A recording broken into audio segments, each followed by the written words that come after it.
বিসমিল্লাহির রহমানির রহিম। শাহনাজ বলছি, শাহনাজ সিম্পল রেসিপিস থেকে। আজকে আমি আপনাদেরকে করে দেখাবো দেশি হাঁসের মাংস কীভাবে আমি ঝটপট করে রান্না করি। ঝটপট তো হবে না, কম মশলা দিয়ে যতটুকু সময় লাগে ততটুকু লাগবে। তেল দিয়ে পেঁয়াজ আমি একটু লাল করে বেরেস্তার মতো করে নেব। আর এখানে আমি একটা হাঁস নিয়েছি, কুটে বেছে পরিষ্কার করে ধুয়ে ছোটো ছোটো পিস করে রেখে দিয়েছি।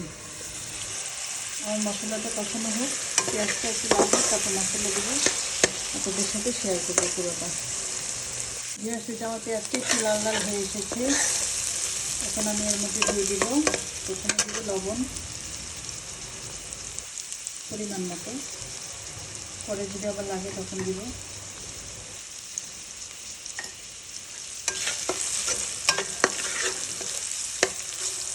দিয়ে দিচ্ছি অল্প একটু পানি।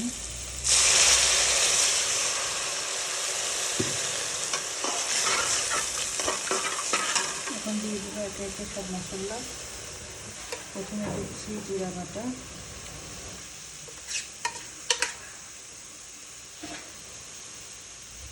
তারপর দিয়ে দিচ্ছি রসুন বাটা,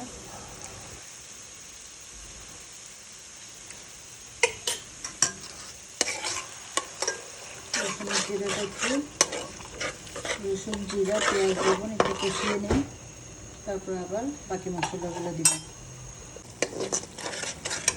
ভেজে যে আমার রসুন আর জিরা ভাজা হয়ে গেছে, এখন আমি দিয়ে দেবো আদা বাটা।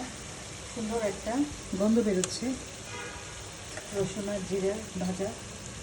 এখন আমি আদাটা দিয়ে আবার একটু কষাবো, একটু কষিয়ে নিই। এখন আমি একে একে এর মধ্যে মশলা দিয়ে দিব। প্রথমে দিচ্ছি হলুদের গুঁড়ো,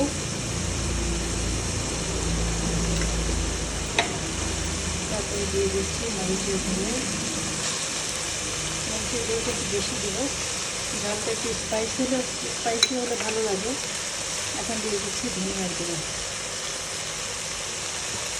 এখন আমি এর মধ্যে পানি দিব, পানি দিয়ে মশলাটা একটু ভালো করে কষিয়ে নেব।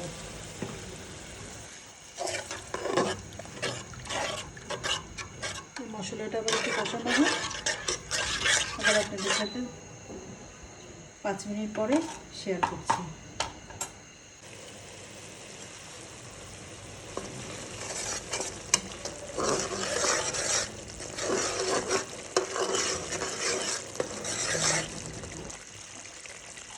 আরও 5 মিনিট আমি এটা কষাবো। তেলটা উপরে ভেসে আসলে আবার আপনাদের সাথে শেয়ার করছি।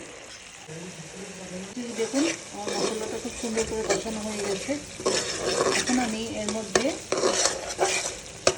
আমার এই যে হাঁসের মাংসগুলো দিয়ে দিব। এটা কিন্তু কালা হাঁস, দিয়ে দিচ্ছি। যে আমি হাঁসটা দিয়ে দিয়েছি, এখন আমি ভালো করে নেড়ে চেড়ে অল্প একটু পানি দিব, পানি দিয়ে এটাকে কষাবো। যেহেতু একেবারে পানি নেই, একটু কষাতে হবে, না কষালে ভালো লাগবে না। একটু কষাই নিই, পানি দিয়ে নিই। আর বেশি পানি দিব না, একটু পানি দিয়ে কষিয়ে দেব।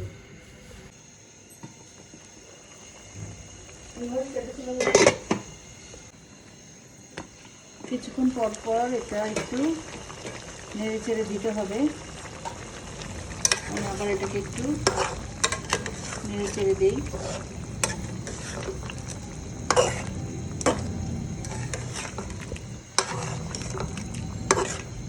এই হাঁসটা আমি আলু দিব কয়টা, তো চালের রুটি দিয়ে খাবো, তার জন্যই রান্না করা হচ্ছে।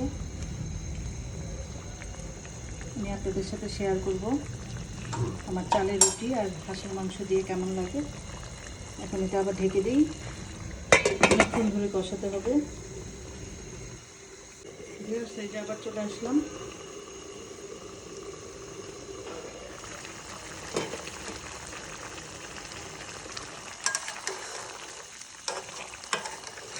কষানো হচ্ছে, বেশ কিছুক্ষণ কষাবো, পানিটা পুরো শুকিয়ে ফেলবো।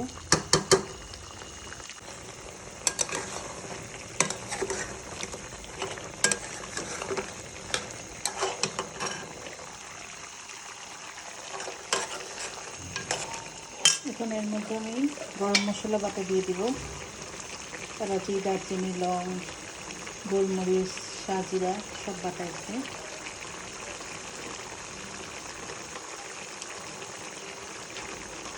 এখন এটা আমি একটু ভালো করে মিক্স করে দিব।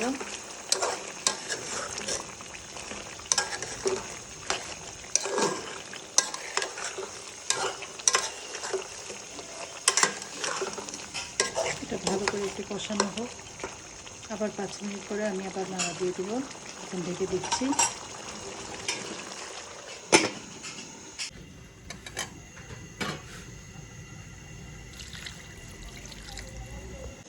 এখন আমি পানি দিয়ে দিচ্ছি ঝোলের জন্য।